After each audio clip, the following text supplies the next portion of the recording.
I wanted to make a video about another video that I saw, an episode, a podcast episode that I just saw a few days ago. Not the latest, but the one before by Guru Viking, where he interviews Dr. Willoughby Britton. I hope I pronounced her name right. It was such an amazing conversation, and it left me thinking a lot about what I do, about practice, about experiences of other people, my own experience as well, as a practitioner and also as a teacher of meditation.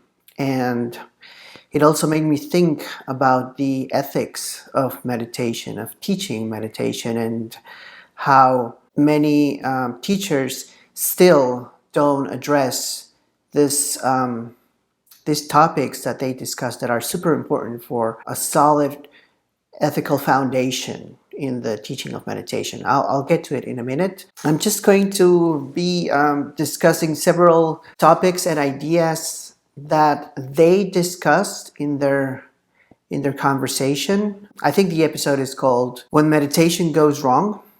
I'm sorry, but I don't remember the number of the episode. I'm just gonna put it in the notes. If you want to see it, there'll be a link to it. Highly recommended. Also, I mean, if you're into teaching meditation, this is like a must. You know, you really have to know the work of Dr. Willoughby Britton. She's an amazing, and obviously a researcher related to meditation and consciousness itself.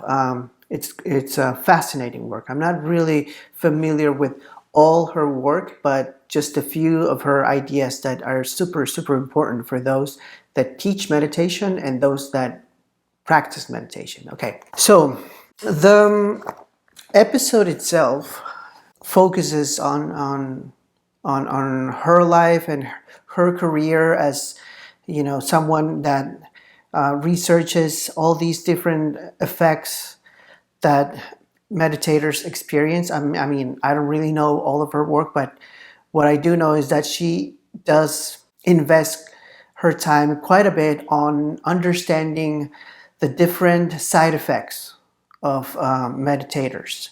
And she has published several works, several papers, scientific papers that are revealing much of how the experience of meditation unravels in a practitioner. And this has been, I think, like mind-blowing because it goes to the foundation of meditation practice nowadays. Like maybe in the 70s or 80s when meditation was gaining track, it wasn't so popular as it is now. I think a lot of people that started promoting the practice of meditation were saying that this is like a wonderful practice and there's only, there are only, benefits in as consequences, as results that you get from practice. I mean, if you sit and meditate, with a good teacher, all these good things will happen to you. And that's how it was pretty much packaged, and it continued to be packaged in this way.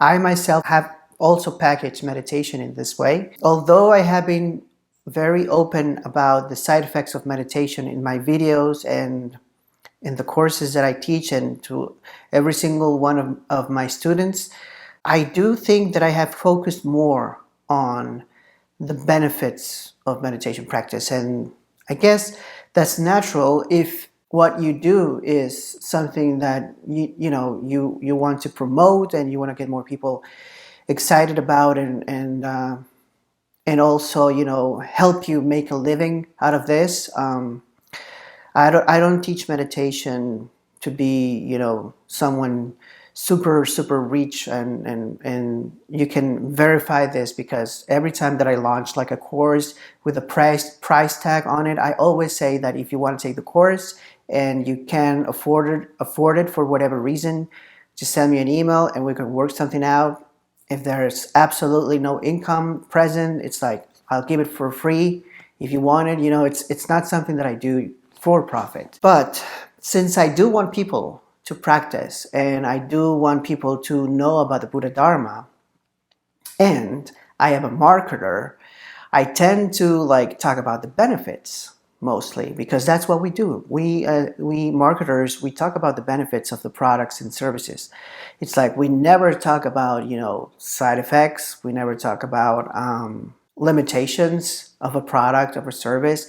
And the same thing goes for meditation, right? Because this is the habit. This is the habit that we have, and this was something that came to my mind as I was listening to Willoughby and Steve James. I think that's Guru Viking's name. I don't know if it's Steve or Steven. I'll need to check that later. But that thought kept coming back over and over, and I was thinking, it's true, marketing, promotion, and the advertising that has been done to make meditation more popular and more top of mind, as we marketers like to say, does have some not so good results. And maybe, in many times, those results can be devastating. Okay, we'll get to that in a minute, but suffice to say is that if you get into meditation, serious practice of meditation, there's more to it than just very relaxing feelings or positive experiences. There are many experiences that are not so pleasant. They're actually very unpleasant, and they can really, shake the floor and leave you unbalanced. This is why I say meditation is not for everyone. I think that in order to practice meditation, you need to first, check with your psychologist, with a clinician, especially if you have emotional issues, if you have some sort of mental health issues that need to be treated by a professional. You need to have a stable lifestyle, something that is very balanced. And, this is kind of ironic, because a lot of people come to me and say, look, I want to learn meditation because my life is completely unbalanced, and there's so much anxiety in my life. And I say, yes, meditation can help you, but you need to talk to a professional. That's something I don't skip ever, because it is super important that you are aware of your own trauma, and you also work all these traumas that you have and all these unwholesome habits with a professional that has gone through the right training to understand what is going on in your head. And this is just in a psychological psychotherapist level. But if we're talking about a psychiatric level, or from a psychiatric perspective, I would even say this is way more important still. Stay away from meditation if there are psychiatric conditions that need to be treated first, like depression, bipolar disorders, or anxiety attacks, panic attacks, deep anger issues, depersonalization, eating disorders, alcoholism for sure, drug addiction. All these need to be treated with the right professional before embarking on meditation, in my opinion. Of course, there's a lot of people that do practice meditation when they are experiencing very distressing symptoms, and they do find some relief after practicing meditation, and I think that's wonderful. If it helps, perfect. However, if we are discussing spiritual meditation, or practicing meditation from a spiritual perspective, there are more things that need to be considered that may prevent you from continuing with the practice or not.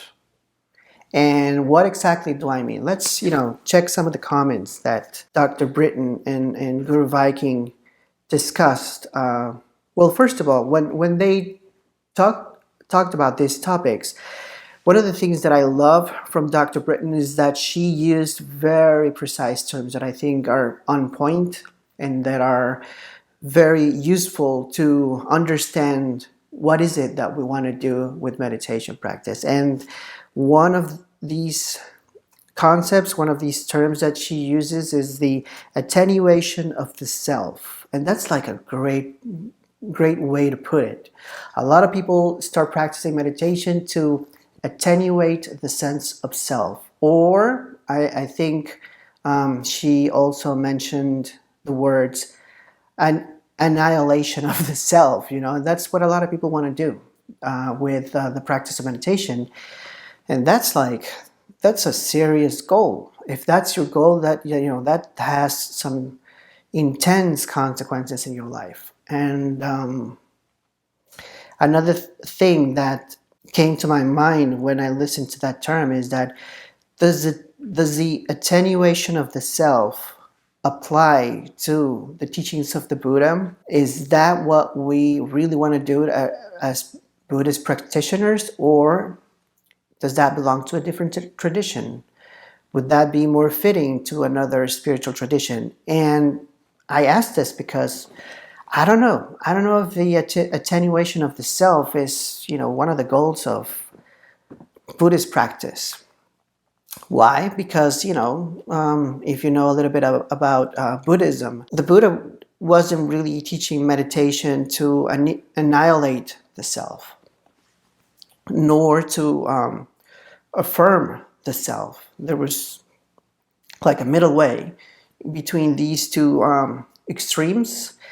And the reason why so many people link the idea of ego death or the death of the self to Buddhism is because there is a teaching called not self or no self, the teaching of Anatta, that suggests that the Buddha actually taught the annihilation of the self. But if you really know what he was trying to convey, that's not really the purpose of the teaching. And if you notice, just a minute ago I said no self versus not self, and this is very, very important. I think Buddhism is not about negating the self or negating the existence of the I or identity. It's more about understanding that your experience cannot really be labeled as self, because if we check the definition of self, at least in the Buddhadharma, that definition cannot really be found anywhere in experience. So just to do a very small parenthesis on what I mean by that is when we talk about the self in Buddhism, we are talking about something that exists by itself, like independently. It has like a very set definition, like a silhouette, or it's very defined. It's something permanent. It doesn't go really through change. It's something that has continuity. It remains the same way. And the Buddha said, okay, well, if you look for that in experience, you're not going to find anything like that. So why was the Buddha saying this? And the reason is we behave as if we have independent existence, and we behave as if we have a continuity, and we have some sort of permanence, and our definition is super clear. But that's not the case, And if you inquire and investigate experience, cognitive experience, your perception, sensations, your whole physical and mental experience, you will realize there are many processes and many parts of phenomena that cannot really be recognized as independent, as completely permanent, or absolutely defined. What you do find is dependent existence, dependent arising. You find a lot of impermanent phenomena and also undefined phenomena. And what do I mean by that? Well, there are so many things in our body, in our mind, in our awareness that are tied to so many different variables, and these variables are changing all the time. So because of this, one cannot really define something. It's like changing all the time, and if you want to like recognize an entity or an identity, it's impossible because everything is already dependent on something else. And this dependency, clearly demolishes the ground for definition. So in a nutshell, that's what the Buddha taught. And this is not really a negation. It's just understanding that reality is different. So instead of negating, the Buddha is saying, look, nothing in your experience can be like this. It cannot be permanent and self-existing. Nothing whatsoever. So you check that out and cognition changes. And this is like the main goal of the practice. That, something very deep happens, and the establishment of this impossible self or an impossible ego, like a independent identity, permanent identity, clearly defined identity. This is like completely impossible to establish.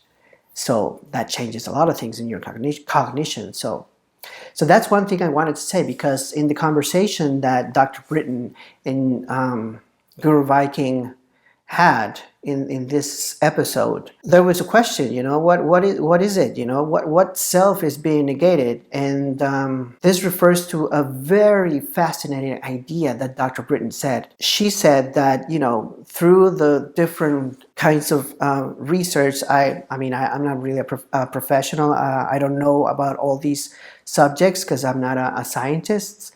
But she said that the self cannot really be, something that is recognizable. In fact, just referring to our experience as the self is clearly mistaken, according to what she has researched, learned, and I'm assuming that according to more researchers and scientists, neurologists, and people that study all these different aspects of consciousness, they have realized that there are many ways to have a sense of self. And this is what she talks about. There are many senses of self. This is great. I'm not saying this is like the best way to investigate the self or not. I'm just saying that it's fascinating because it does correspond in a lot of ways to what the Dharma is trying to explain, right? She mentioned that there is, for example, the sense of self that is tied to being recognized by other people, or the sense of self that is tied to feeling that you are here in space, like you have a location here in space. So that gives you like some sort of ground to generate a self or a sense of self. Also, the sense of self tied to social rules and relationships and all these sort of mechanisms that arise due to the nature of human beings interacting. And that made me think a lot of what the Buddha was teaching when he was here 2,500 years ago, because he was saying, okay, so if the self cannot be established, so what is it? What is experience? And he kept dismantling experience over and over and talking about like the 6 types of consciousnesses, or I don't know how to say that in a plural way. He was talking about visual consciousness and smell consciousness, taste consciousness, hearing consciousness, tactile and mental consciousness, mental awareness, and I don't know what else I'm missing. But anyway, the 6 sense, or the sixth consciousness, is the mind, right? So the mind is like the sense, and the mind cognizes mental objects, just like visual awareness is made up of the eye and the things, the visual objects that the eye cognizes, right? So the Buddha was describing all these processes over and over and over, and he talked about also perception and will, which he didn't really call will, he called it karmic formations, and talked about sensations and the different types of sensations. Sensations related to the eye, to smell, to taste, and then categorizing them in terms of pleasant, unpleasant, or neutral sensations. So he was being very detailed about the description of experience. And comparing this to what Dr. Britton was saying, I think it kind of correlates. I mean, it's not the same language, of course, it's not the same framework, but you can sense that the Buddha also, thought about the sense of self being as something very diverse.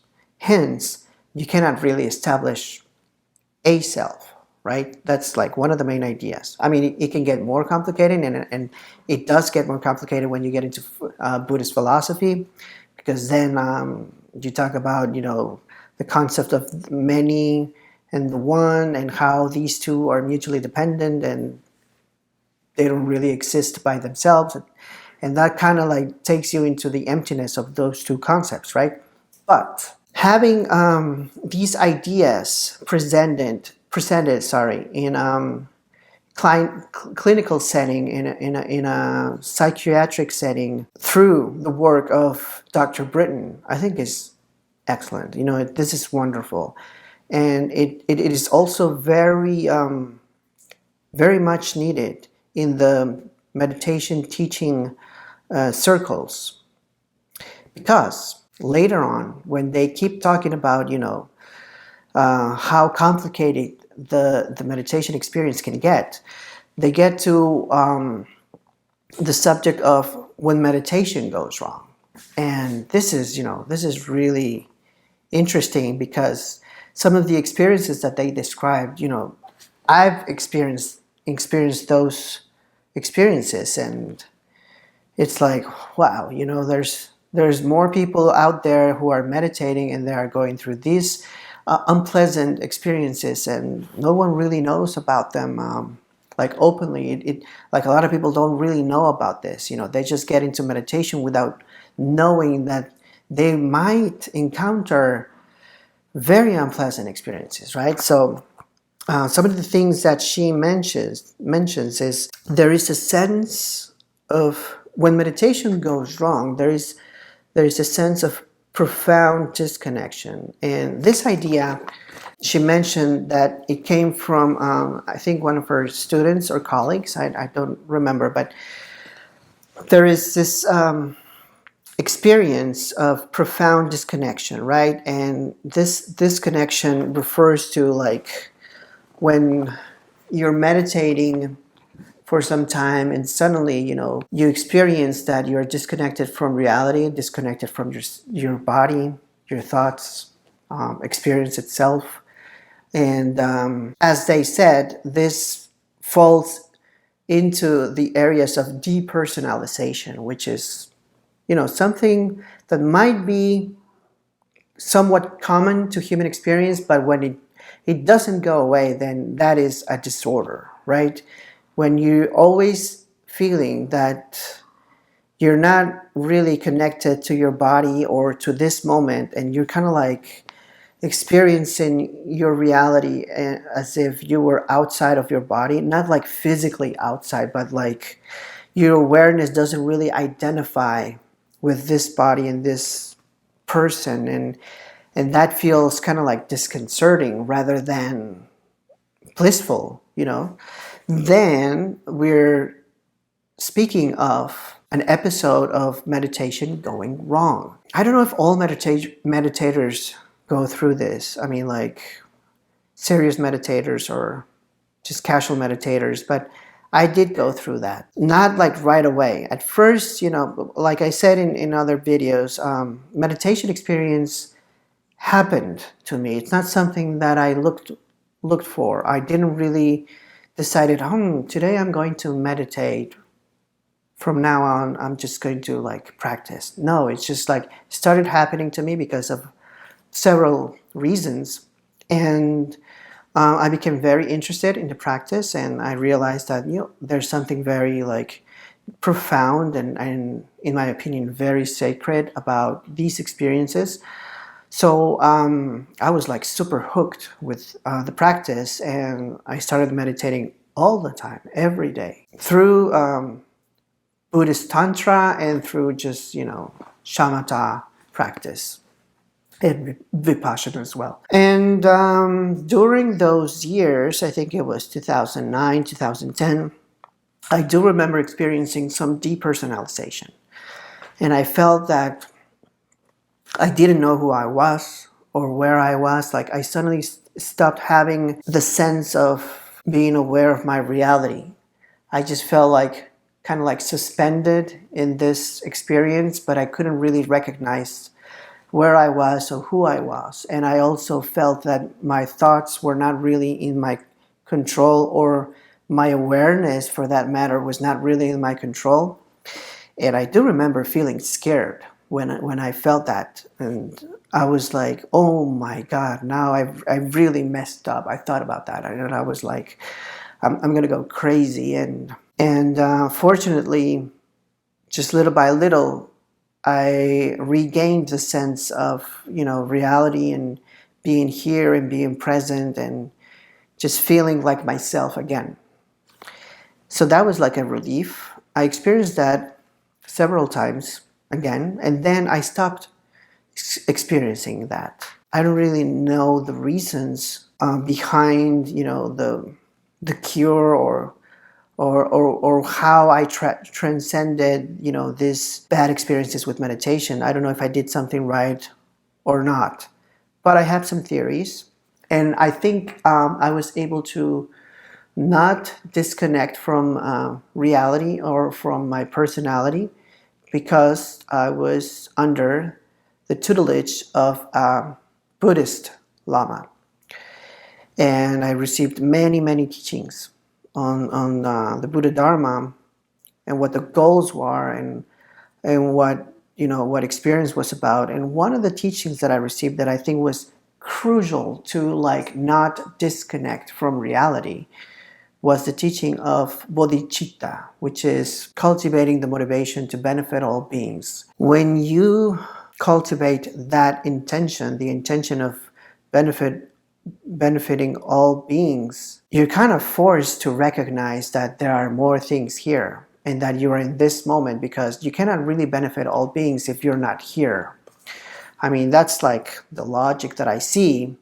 And since you're constantly like thinking about others and how other people suffer and other people are like not having a good time because of their issues, emotional issues, or unawareness of their unwholesome habits, then you're connected to them. You are connected to the world, because in the world there are beings that are suffering, right? So this teaching, I think, is very crucial to being connected, to remaining connected to reality. There are more teachings, I think, that are very important to remain, I guess, not fragmented or disconnected from reality. But, I do remember experiencing that, and that was like countered through these other practices. So if you're out there, wondering what to do, maybe this is something that can help you. Just, beginning to think about how to benefit beings and start doing that, right? When you start benefit beings, you begin to connect. And this is also something super present in recovery circles. When I was in my recovery, when I was attending recovery meetings, one of the first things that we learn is, to practice, cultivate service, right?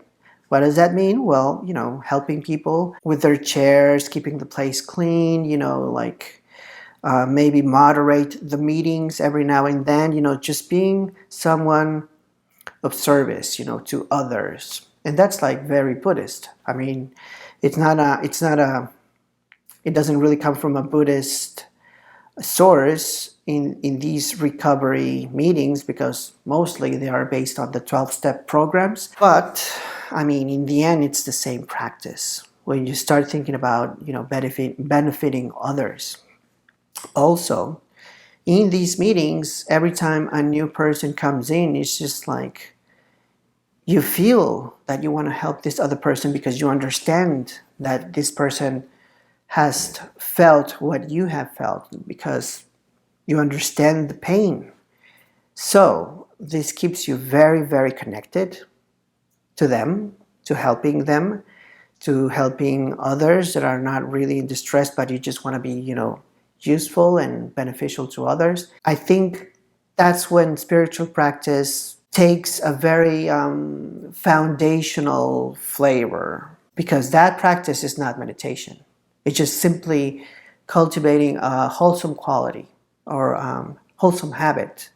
But these wholesome habits that are not really related, so to speak, to meditation do become very, very crucial and helpful when you start meditating, because meditation, when you start learning to let go of experience, letting go of the senses of self and letting go of your addictions to pleasant sensations and your rejection of unpleasant sensations, because you learn to let go of acceptance and rejection in order to not go beyond what is wholesome and fall into the unwholesome areas of meditation.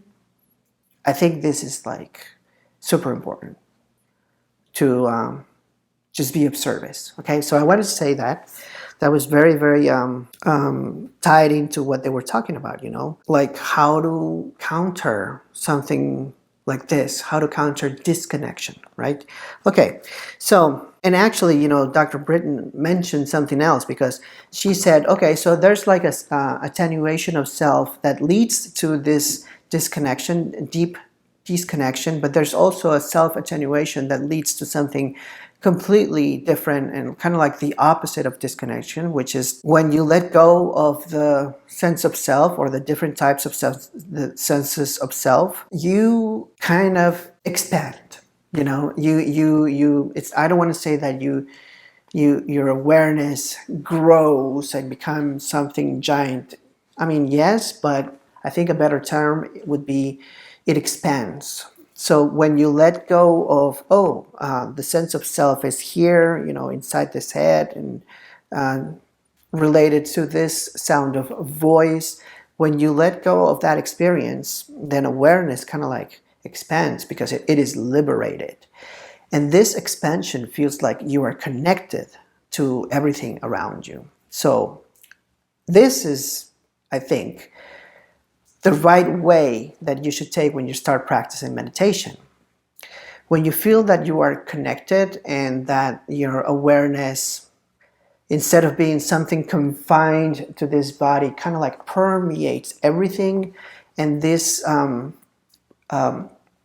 omnipresence of your awareness does feel connected to everything else, I think you're going in the right direction. And this does correspond also to the practice of Buddhist Tantra, because the sadhanas, the practices, the tantric practices, most of them, if not all of them, focus on cultivating the awareness that permeates reality and it permeates the whole universe, and it reaches every single being, right?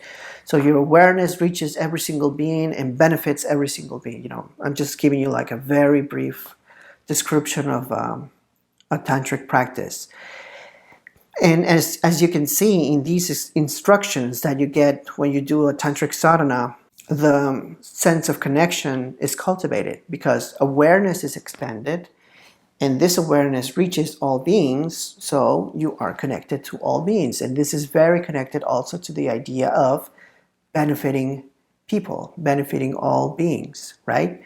So this is going in the right direction. She mentions that that's kind of like a good experience. I think she had that experience under psychedelics, and a lot of people do feel that when they take all different kinds of psychedelics and they experience the unity with the universe and all that. And it's something very positive. It's not really something horrible. And of course, in those experiences as well, you can also hear stories where people have very unpleasant experiences. They don't really feel the unity as something holy and blissful and divine, and this sense of universality doesn't really feel good. It actually feels horrible. The ego death that they go through, like taking DMT or ayahuasca or whatever, is too much for a lot of people. So you can see a correspondence there as well. It's not just meditation that may take you into something very unpleasant, but also, obviously, substances can take you to very unpleasant experiences. Okay, so then Guru Viking Steve asks a question to Dr. Britton that I think is very, very cool. I really like this question. He says, do you think people know what they're getting into?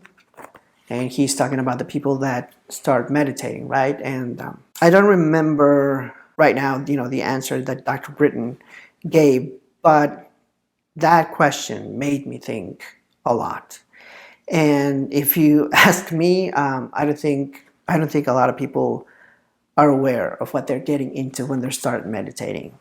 And this is because of the previous problem we mentioned in this discussion, which is, maybe we have been advertising just the benefits of meditation, and we haven't really made a lot of effort to advertise the adverse effects of meditation.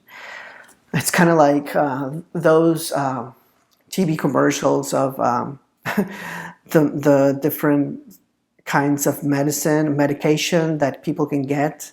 It's always, so funny to me because, we don't have these kind of TV commercials here in Mexico, but when you go to the US and you see the TV commercials of medication, it's like, if you take, this medication, this pill, you'll experience relief in this way. And before the ad finishes, you hear someone talk really fast about the side effects, right? And of course, this is done because, in the US, things are super regulated, and you must talk about the side effects in the TV ads. So we have to do the same with meditation. And this is something Dr. Britton said. It's like, okay, so if you're using meditation as treatment, then, treatment needs to be, put to the test and see what the side effects are. And no one's really talking about that. She's doing that, and, the work that she and her team are doing is just completely amazing. And also the work that, Daniel Ingram did already with the communities in the Dharma Overground, and how, a lot of people have been documenting the unpleasant experiences of the dark night of the soul, of the meditator that, goes into this rabbit hole and experiences all sorts of depersonalization and vertigo and nausea and many unpleasant states, right? Okay, so how do we start, advertising that meditation may have side effects? In fact, I think if you get into meditation as a serious practitioner, it is very likely that you'll go through unpleasant states. Why? Because, you are like submitting yourself into a practice that will profoundly change how you cognize reality, and I'm talking from experience here. I've been meditating for 16 years, and I've gone through all kinds of experiences. Some are like super blissful and others are like hell. That happened, the unpleasant ones happened in the first years, like in the first 3 or 4 years. And then later they become attenuated, like Dr. Britton says. Some of them disappear completely. Like, for example, I don't feel depersonalization anymore at all. That's just, completely gone, thank God, or the Buddhas. And another one that has disappeared, I experienced a couple of times, the sense of vertigo and nausea, which the people from the Vipassana communities and the ones that adopt the stages of insights model refer to knowledge of disgust. Yeah, so if you meditate and if you investigate experience, the impermanence of experience, it is very likely that you will experience knowledge of disgust, right? And that feels exactly how it sounds, like disgusting. It's just nauseating, and there's a huge sense of vertigo and you feel like throwing up. And some people do throw up.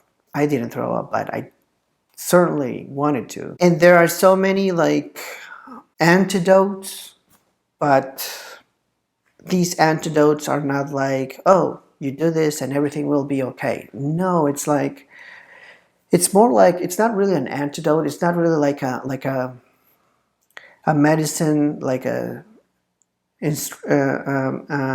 medical instruction that the teacher gives you that makes things better. It's more like you have to go through this and just endure. Not really endure, but understand.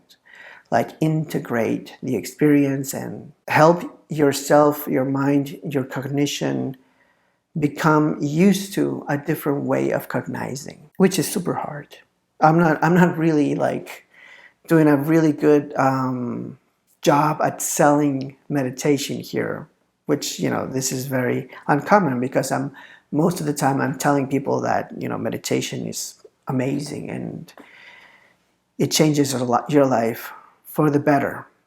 It does, but the price is really high, and it's really high depending on your habits, your karma, your goals, all sorts of things. There are so many variables that need to be taken into account before starting meditation. So I don't think people know this.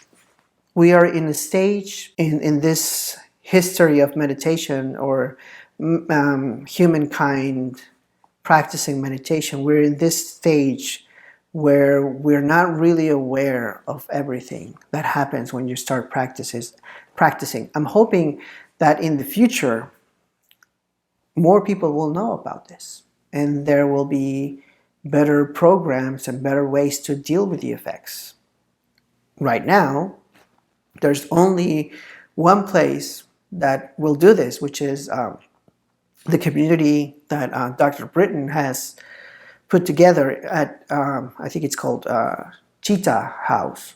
And a lot of people, go there because they've been feeling a lot of unpleasant symptoms, They have gone through spiritual crisis and they need, their services. Support, mostly support, right? I mean, I'm not really familiar with all the work that they do, but I do know that there is people there to help. And also Dr. Britton mentioned that she has been booked for several months to have like a consultation with her and look at the symptoms. So what this tells us is there's a lot of people that are, going into some sort of crisis because of the practice of meditation.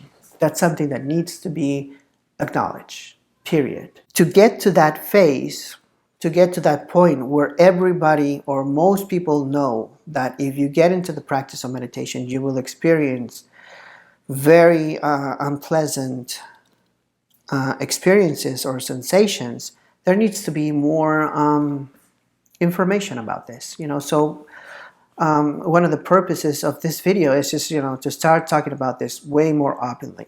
I'm a meditator. I teach meditation, and I teach about this. I teach about unpleasant experiences, and I've experienced many of these unpleasant experiences. Many of them have disappeared. Some of them are still present. Sometimes I still feel like energetic pain or some clinging, like physical clinging in my body, and that doesn't really feel good because it kind of like gets blocked. Like when you are like crying and you feel like some knot in your throat, that's exactly what you feel in different places in your body. There's like this blockage. I will do another video on how to deal with these experiences, or how I have dealt with these experiences, and maybe like discuss how other people have dealt with these experiences, because there's really not one formula that will help everybody. Every single person is different, so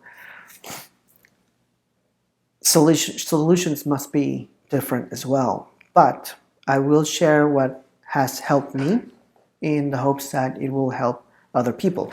I just want to talk a little bit more about some of the things that they discussed that I think are important, and then we'll wrap this up. It's already like almost an hour. And then they get into this really interesting topic that is, they call it, Dr. Britton calls it, strategic ambiguity of enlightenment. So what she means is that many of these traditions, spiritual traditions nowadays that talk about enlightenment, don't really like define what it is. And if they do, it changes when comparing one tradition to another tradition. So it's not really something that people can say, oh, I know what enlightenment is. So this ambiguity is makes it very mysterious. And as we say in marketing, when something is mysterious, it is fascinating. That becomes very attractive to the target audience, right? So this is something that is happening, and this is what makes enlightenment, not enlightenment, but the practice of meditation so attractive, is that when people advertise enlightenment, they're not really telling you what it is. They just tell you that it's super cool, it's super wonderful, but it's not really known exactly what it is. And there's an exercise that she suggests. I think that they do this in their meetings when they discuss their own experiences, individual experiences. And the exercise is to ask yourself, what does enlightenment look like for you? What do you think enlightenment will be like when you do get enlightened, right? So I asked myself that question, and that's, it's a challenge, what is it? And I mean, I can tell you a million things that are related to all the different Buddhist books that I've read, but it changes a lot. I mean, if you think about, the discourses in the Pali Canon, then I guess enlightenment is going beyond samsara, this cycle of reincarnation. Okay, yeah, but do you know what that is? I don't know what that is. Only the Buddha knows what that is. So it's really hard to define enlightenment if you really haven't gone through it. And unless you know an actual Buddha, which they're not very popular. I mean, they're not not popular. They're not so easy to find, if there are any in the world right now. I think there are, but they're not so common. Maybe this person can tell you what enlightenment is. What is it like? How does it feel? How do you behave? How does enlightenment impact work, relationships, the family? I mean, all these questions are so different for each person, and I think a lot of people will have different ideas of what enlightenment is. But this takes us to the idea of enlightenment being just a projection, right? So I tried to avoid projecting a fantasy of what enlightenment is when I wanted to answer this question. And instead, I wanted to rely more on what I have read and studied, and also what my meditation experience has showed me so far. I'm not enlightened, but I do sense some like direction, kind of like I feel that I'm going into a specific direction, like to a certain way. I can say that enlightenment is definitely not being incarnated as we are right now. And I think that modifies completely our cognition of relationships. I believe that the establishment of relationships is not like we operate right now, meaning I am here and you are there. I think that doesn't really apply anymore in cognition. And so that's kind of like a guess of what happens. And another guess that I have is, because of how meditation has presented in my life and how practice has shaped my my mind, my body, my cognition, I do think that reactions, like violent reactions, will be eradicated. Why do I say this? Because that's what I'm seeing. It's like instead of a sense of self being attenuated, what I'm sensing is an attenuation of violent reactions. That I can really say it's happening. Also, being triggered or having the urge to argue and getting to this like debates and trying to make people see things. All these things are just like being attenuated more and more and more and more. So far, that's the few things that I can describe. And in terms of awareness, yeah, the sense of locality, or the sense of self that is related to locality, is definitely disappearing, and it is being replaced by a sense of being present inside and outside, and but not really as something, but it's just a presence that doesn't really have a shape. So I'm thinking that will become permanent when this process ends, if it ends, because I don't really know if it will end someday. The transformation, the spiritual journey. Some people say it never ends. I've thought about, a set ending. Like there is a point where it ends, but I'm not really sure. I cannot say. I haven't been there. When that happens, I'll let you know. So I think that's a really cool exercise that all of us should do. Is like, what do you think enlightenment is? And, just listen to what you're answering, right? And then the last question that they ask that is really important is, you need to ask yourself, why are you really meditating, right? So that question is something I wanted to answer in this video, not just in a personal way, but like for the people that follow what I do here at Active Dharma, and the people that are like that have been part of my courses, or that are taking classes with me, meditation, not just meditation, but Dharma classes with me. So if we want to ask that question, it's like, what do we want to achieve through meditation here at Active Dharma? For me, it's just a very Buddhist goal, and to keep it very brief, I want us to transition from an ordinary way of cognizing reality that is egocentric and dual, to a different way of cognizing reality where the establishment of self is natural.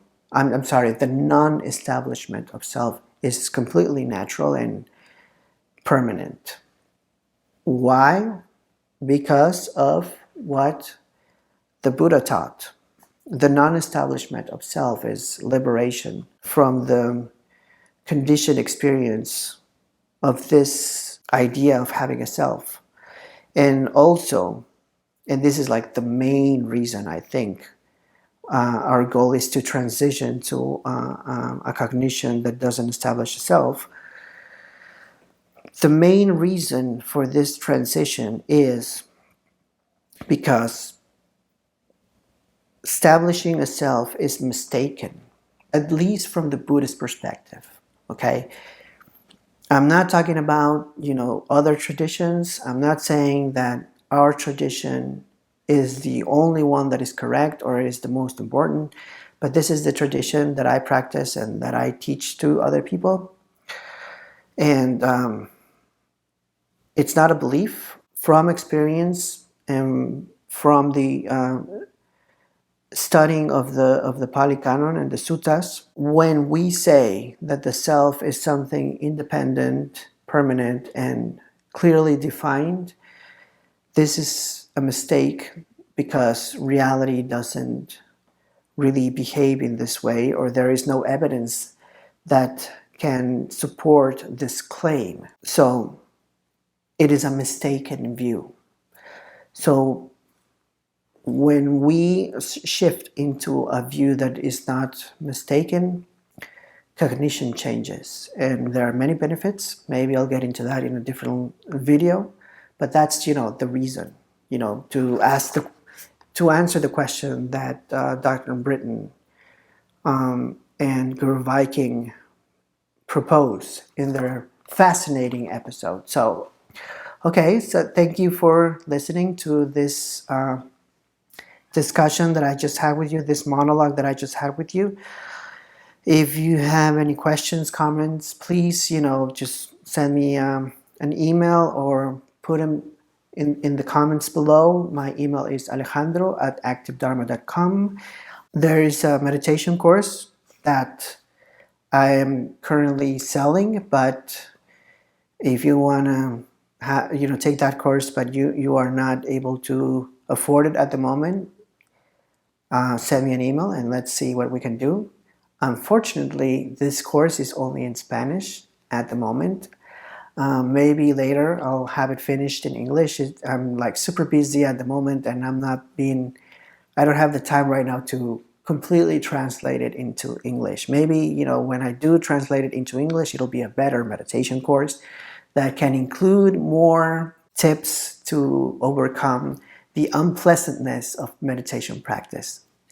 But for those of you that are already studying meditation with me, this is something that I wanted to share with you all and say, okay, meditation has these experiences. If you haven't felt them and you want to avoid them, okay, so don't meditate.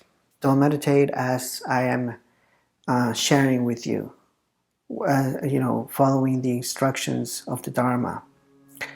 If you only want to feel relief, and not relief, but like relaxation, if you only want to relax and ease these sense of stress, then maybe you can just focus on the breath for a few minutes, and that's all you need. You don't need to go into the deep meditative absorptions that we go into in our practice. Okay? All right. I'll see you later, and thank you again for your attention. Have a good day. Bye.